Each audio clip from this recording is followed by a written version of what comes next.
அஸ்ஸலாமு அலைக்கும் வரஹமத்துல்லாஹி வபரகாத்துஹு. அன்புள்ள சகோதரர்களை, இந்த மார்க்க கேள்வி பதில் தளத்தில் நிறைய சகோதரர்கள் ஒரு கேள்வி ஏற்றிருக்கிறாங்க. அதாவது சகோதரர் அப்பாஸ் என்று சொல்லக்கூடிய மகாராஜாபுரத்தை சேர்ந்த அவரும், அதே மாதிரி அபுல் காசிம் என்று சொல்லக்கூடிய பரங்கிப்பேட்டையை சேர்ந்த அவரும், ஷாஜஹான் என்று சொல்லக்கூடிய குவைத்திலிருந்து அவர்களும், அதுபோக சர்ஜுன் என்று சொல்லக்கூடிய இலங்கையைச் சேர்ந்த சகோதரரும், அதுபோல ராஃபி என்று சொல்லக்கூடிய இலங்கையைச் சேர்ந்த இப்படி பல்வேறு சகோதரர்கள் ஒரு கேள்வியை முன் வச்சிருக்கிறாங்க. அதாவது என்ன கேள்வி அப்படின்டா, இப்போ இந்த ரமலான் தொடர் உரையில சகோதரர் பிஜே அவங்க இந்த 10வது நாள் உரையிலையும் 11வது நாள் உரையிலையும் ஒரு செய்தியை சொல்றாங்க. இத்தனை வருஷமா நம்ம என்ன செய்தியை சொல்லிக்கிட்டு வந்தோமோ அதற்கு மாற்றமான ஒரு செய்தியை என்ன செய்யறாங்க, நான் புதிய ஆய்வு அப்படிங்கிற ஒரு அடிப்படையில் ஒரு செய்தியை சொல்றாங்க. அதாவது என்ன சொல்றாங்கன்னா, பூஜை செய்யப்பட்ட, படைக்கப்பட்ட, ஜெபிக்கப்பட்ட அந்த பொருட்கள் ஹலால் அப்படிங்கிற ஒரு செய்தியை சொல்றாங்க. அவங்க அந்த பூஜை செய்யறது, படைக்கிறது, இந்த மாதிரியான பொருள் உணவு, தானியம், வாழைப்பழம், பேரிச்சம்பழம் இந்த மாதிரி தானே கொடுக்குறாங்க. இது ஹராமா, இது ஹலால் தானே, நம்மளா ஒன்று ஹராமுண்டு ஆக்க முடியாது, ஹலால்னு ஆக்க முடியாது அப்படிங்கிற ஒரு கருத்தை தான் அதில் சொல்றாங்க. அந்த 2 நாள் வீடியோவையும் நம்ம என்ன செஞ்சோம், பார்த்துட்டு தான் நம்ம இந்த கேள்விக்கு நம்ம என்ன செய்யறோம், பதில் சொல்றோம். அதுல அவங்க இந்த வசனம், அதாவது 5வது அத்தியாயத்தினுடைய 3வது வசனம், 2வது அத்தியாயத்தினுடைய 177 அந்த மாதிரி நிறைய ஒரு 4 வசனங்கள்ல வரக்கூடிய ஒரு விஷயம் சம்பந்தமாக தான் விளக்குறாங்க. அதற்கு முன்னாடி சில செய்திகளை என்ன செஞ்சிட்டாங்க, சொல்லிட்டாங்க. அதாவது அல்லாஹ்வுடைய பெயர் கூறப்பட்டு அறுக்கப்பட்டதே நீங்கள் உண்ணுங்கள், அல்லாஹ்வுடைய பெயர் கூறி அறுக்கப்படாதே நீங்கள் உண்ணாதீர்கள். இப்படிங்கிறது ஆடு, மாடு, ஒட்டகம், இந்த பஹீமத்துல் அன்ஆம் என்று சொல்லக்கூடிய இந்த மாதிரியான விஷயங்கள், அது போக இருக்கக்கூடிய மானு, முயல், இதெல்லாம் அறுத்து சாப்பிட ஹலாலா ஆக்கப்பட்டிருக்கிறதோ அதுல அல்லாஹ்வுடைய பெயர் கூறப்பட்டா அதை உண்ணுங்க, பெயர் கூறப்படாட்டா அதை உண்ணக்கூடாது, ஹராம் அப்படிங்கிறத தெளிவா என்ன செய்யறாங்க, அது எப்போதும் போல உள்ளதை சொல்லிடுறாங்க. இப்ப சொல்லிட்டு இந்த 5வது அத்தியாயத்தினுடைய 3வது வசனம் இதற்கு விளக்கம் சொல்லக்கூடிய நேரத்துல இதுல ஒரு முக்கியமான ஒரு விஷயம் இருக்குது அப்படின்னு சொல்லிட்டு தான் என்ன செய்யறாங்க, ஆரம்பிக்கிறாங்க. அதுல ஆரம்பிக்கக்கூடிய நேரத்துல அதாவது தானாக முறைப்படி அறுக்க முடியாமல் தானாக செத்தது அந்த ஒரு செய்தியை சொல்றாங்க. ரத்தம் அது நமக்கு ஹராமாக்கப்பட்டிருக்கிறது, அதுபோக பன்றியின் இறைச்சி ஹராமாக்கப்பட்டிருக்கிறது. இந்த விஷயங்களை என்ன செஞ்சிடறாங்க, சொல்லிடுறாங்க.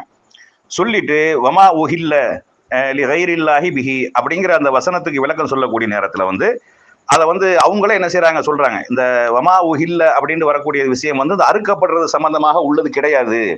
அதுல நேரடி அர்த்தம் என்ன அப்படின்னா, சப்தமிடப்பட்டவை அப்படிங்கிறதா அதனுடைய அர்த்தம். ஆனாலும் நம்ம தப்சீரை கொண்டு நம்ம இதை விளக்கம் சொல்லிட்டு நம்ம அப்புறம் போவோம் அப்படின்னு சொல்லிட்டு ஒரு நிறைய தப்சீர் என்ன செய்யறாங்க, கொண்டு வராங்க. அதாவது மதுஹப் மதரசாவில் ஓதி கொடுக்கக்கூடிய இந்த ஜலாலைனி இந்த மாதிரியான சில தப்சீர்கள், இன்னும் சில தப்சீர்களையும் கொண்டு வராங்க.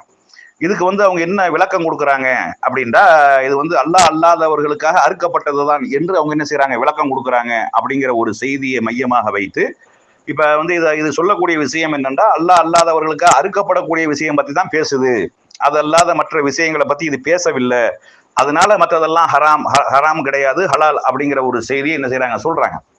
அதுக்கு துணை சான்றாக சில செய்திகளை என்ன செய்யறாங்க, கொண்டு வராங்க. ஆயிஷா ரலியல்லாஹு அவர்கள் பிற மதத்தை நெருப்பு வணங்கிகள் இந்த மாதிரியா இருக்கக்கூடியவர்கள் அந்த மாமிச உணவு தந்தாங்கன்னா நீங்க சாப்பிடாதீங்க, அது அல்லாத வெஜிடபிள், காய்கறிகள், அந்த மாதிரியான உணவு, கோதுமை உணவு, இந்த மாதிரியான உணவு தந்தா நீங்க சாப்பிட்டுக்கிறங்க. அதே மாதிரி அலி ரலியல்லாஹு அவங்க அப்படி சொன்னாங்க, இன்னும் சில சஹாபி அப்படி செஞ்சாங்க அப்படிங்கிற செய்தியையும், அதே மாதிரி இப்னு தைமியா அவங்க இதுக்கு இப்படிதான் சொல்றாங்க அப்படிங்கிற சில செய்திகளை எல்லாம் என்ன செய்யறாங்க, சொல்றாங்க. ஆனா எல்லாத்திற்கும் ஆதாரம் காட்டக்கூடிய சகோதரர் பிஜி அவங்க இதுக்கு என்ன செய்யல, இந்த தப்சீர்களை தான் ஆதாரமா கொண்டு வராங்க. அதுபோக அதுல கூடுதல் தகவலாக அவங்க என்ன சொல்றாங்க அப்படின்னா, இப்ப இந்த படையல் பண்றது இந்த மாதிரியான விஷயங்கள் அந்த காலத்துல இல்ல போல, அதாவது ரசூலுல்லாஹ் காலத்துல, அதுக்கு அடுத்தடுத்த காலங்கள்ல அந்த மாதிரிலாம் இல்ல. அப்ப அதனாலதான் இந்த மாதிரி எல்லாம் அவங்க சொல்றாங்க அப்படிங்கிற ஒரு செய்தியும் சேர்த்து சொல்றாங்க. அதாவது இந்த படைக்கிறது இருக்கா இல்ல, சாமிக்கு படைக்கிறது, அவுலியாக்களுக்கு படைக்கிறது, இந்த மாதிரியான கடவுள்களுக்கு படைக்கிறது, பூஜிக்கிறது, ஜெபிக்கிறது, இந்த மாதிரியான ஒரு பாத்தியா ஓதுறது, இந்த மாதிரியான விஷயங்கள் அந்த காலங்கள் இல்ல போல. அதனால இந்த வமா உஹில்ல அப்படிங்கிறதுக்கு அர்த்தத்தையே மாத்திடுறாங்க. அதுக்கு என்ன அர்த்தம் தான் கொடுக்குறாங்கன்னா, அறுக்கிறதா அப்படிங்கிற அர்த்தத்தை கொடுக்குறாங்க அப்படிங்கிற ஒரு செய்தியை சொல்றாங்க. ஆனா சொல்லிட்டு நிறைய விஷயங்களை என்ன செய்யறாங்க, அவங்க சொல்றாங்க. இதுல நம்ம விளங்கி கொள்ளக்கூடிய ஒரு முக்கியமான விஷயம் என்ன அப்படின்னா, இதுல அவங்க சகோதரர் பிஜே அவங்களே என்ன செய்யறாங்கன்னா, சப்தமிடப்பட்டது அப்படின்னு தான் சொல்றாங்க. இப்ப சப்தமிடுறதுல 2 வகை இருக்குது. ஒண்ணு அல்லாஹ்வுடைய பேரை சொல்லி சப்தமிட்டா அது ஓகே, அது சப்தம் தானே, பிஸ்மில்லா அல்லாஹு அக்பர்னு கத்தணும்னு அவசியம் கிடையாதுன்னு அவங்களே சொல்றாங்க. மனசுக்குள்ள சொல்லி அறுத்தாலும் என்னது, அல்லாஹ்வுடைய பேரை சொல்லி அறுத்துட்டா அது ஹலால், அல்லாஹ்வுடைய பேரு சொல்லி அறுக்காட்டா அது ஹராம் அப்படிங்கிறது இந்த வசனத்தின் அடிப்படையில் இல்லாம பல்வேறு வசனங்களுடைய சான்றாகவும் அது நிரூபிக்கப்பட்டிருக்குது. அல்லாவுடைய பெயரை சொல்லி தான் அறுக்கணும். அல்லாதவர்களுக்கு அறுக்கப்படக்கூடியது, அல்லாதவற்றின் பெயரை சொல்லி அறுக்கப்படக்கூடியதெல்லாம் உங்களுக்கு ஹராம் அப்படிங்கிறது மற்ற வசனங்கள்ல தெளிவுபடுத்தப்படுது. ஆனா இந்த வசனங்கள் அல்லாஹ் குறிப்பிட்டு சொல்லக்கூடியதும் சப்தமிடப்பட்டவைன்னு தான் அல்லாஹ் சொல்றான். இந்த சப்தமிடப்பட்டது அப்படிங்கிறதுக்கு இதுக்கு முன்னாடி என்ன விளக்கம் கொடுத்தாங்களோ அந்த விளக்கம் தான் சரியானது. சப்தமிடுறது வந்து ஒண்ணு வந்து அல்லாதவர்களுக்கு அறுக்கிறது, அந்த அர்த்தம் வந்தாலும் அது மற்ற வசனங்களின் மூலமாக தெளிவுபடுத்தப்பட்டிருது. ஆனா இந்த வசனத்துல வந்து சப்தமிடுதல் அப்படிங்கிறதுலாம் ஜெபிக்கிறது தான், பூஜை செய்யறது தான், புனஸ்காரம் பண்றதுதான், மந்திரம் ஓதுறதுதான், அந்த மாதிரியான படைக்கிறது, பிற கடவுள்களுக்கு அதை படைச்சு அதுல ஒரு மந்திரத்தையோ ஒரு பாத்தியாவையோ ஒரு ஜெபிக்கிறதையோ பூஜையோ இந்த மாதிரியாக ஏதாவது ஒரு பொருளை செய்வார்களே, ஆனால் அந்த பொருளும் அது ஹராம் ஆயிரும் அப்படிங்கிறத அந்த வசனம் சொல்லக்கூடிய விஷயம். அல்லாதவற்றினுடைய பெயரை கூறி ஜெபிக்கிறது, சப்தமிடுறது, அல்லாதவருடைய பெயரை சப்தமிட்டு சொல்வது, கடவுள்களுக்கு மற்ற பிற மத கடவுள்களுக்காக படைக்கக்கூடிய விஷயம்தான் இதை தெளிவாக சொல்லுது அப்படிங்கிறது என்ன செய்யுது, இந்த வசனத்தில இருந்தே தெளிவாக விளங்குது. வேற எங்கேயும் நம்ம துணை சான்றாக வேற எங்கேயும் போக தேவையில்லை. இரண்டாவது சகோதரர் பிஜே வந்து இந்த வசனத்துக்கு வந்து அறுக்கப்பட்டதுதான் என்பதற்கு தப்சீரத்தை ஆதாரமா கொண்டு வராங்க. மற்ற ஹதீஸுகள்ல இதுக்கு வந்து அதை தான் சொல்லுது. ரசூல் ஸல்லல்லாஹு அலைஹி வஸல்லம் அவர்கள் வந்து வமா உஹில்ல அப்படிங்கிறதுக்கு வந்து ரசூல்லா வந்து அறுக்கப்படுறது அப்படிங்கிறதுக்கு ரசூல்லா விளக்கம் சொன்னாங்க அப்படிங்கிறது சொல்லலை. அதுபோக வந்து வேற ஒரு நாள் கிளிப்புல சொல்லக்கூடிய நேரத்துல வந்து இந்த ஹரமுலையும் கொள்ளுவதற்கு காக்காயை கொள்ள சொல்லி வந்திருக்கிறது. ஆனா அறிஞர்கள் வந்து என்ன செய்யறாங்கன்னா, காக்காயின்ற 2 வகை காக்காய் இருக்குது அப்படின்னு சொல்லி அது பணம் திங்கக்கூடிய காக்காயின்னு ஒண்ணு இருக்குது.